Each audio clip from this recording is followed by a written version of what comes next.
지금 HLB가 미국 FDA로부터 간암 신약 후보 물질 임상의 현장 실사를 통과했다는 소식 전해지고 있지요. 취재 기자와 함께 의미를 좀 알아보겠습니다.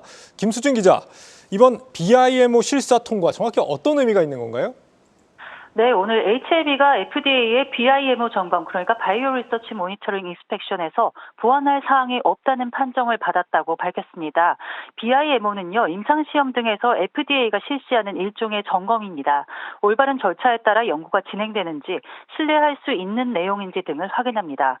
점검은 FDA 조사관이 연구 현장을 방문해 이루어지는데, 이번 HLB의 경우 리보세라닙과 캄렐리주맙 병용요법 임상을 진행한 2개 병원이 점검의 대상이 됐습니다.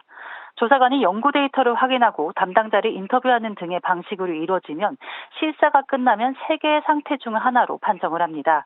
위반 사항이 있으면 NAI, 경미한 위반 사항이 있지만 승인에 큰 영향이 없으면 VAI, 심각한 규정 위반이 있어 시정이 필요하면 OAI로 나뉩니다.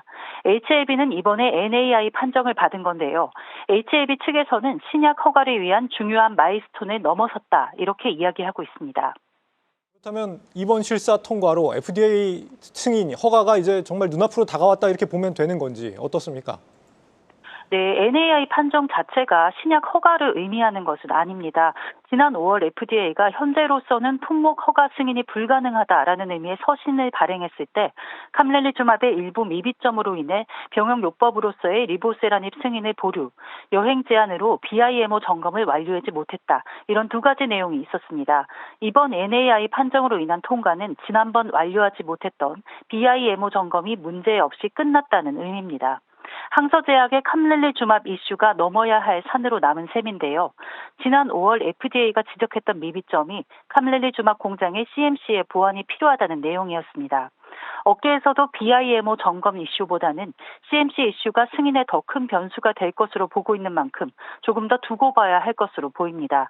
다만 HLB 측에서는 지난 7월 진행된 미팅에서 FDA가 캄렐리주맙 공장의 CMC에 관련해 추가로 지적하거나 요구할 게 없다는 말을 했다고 전한 바 있습니다.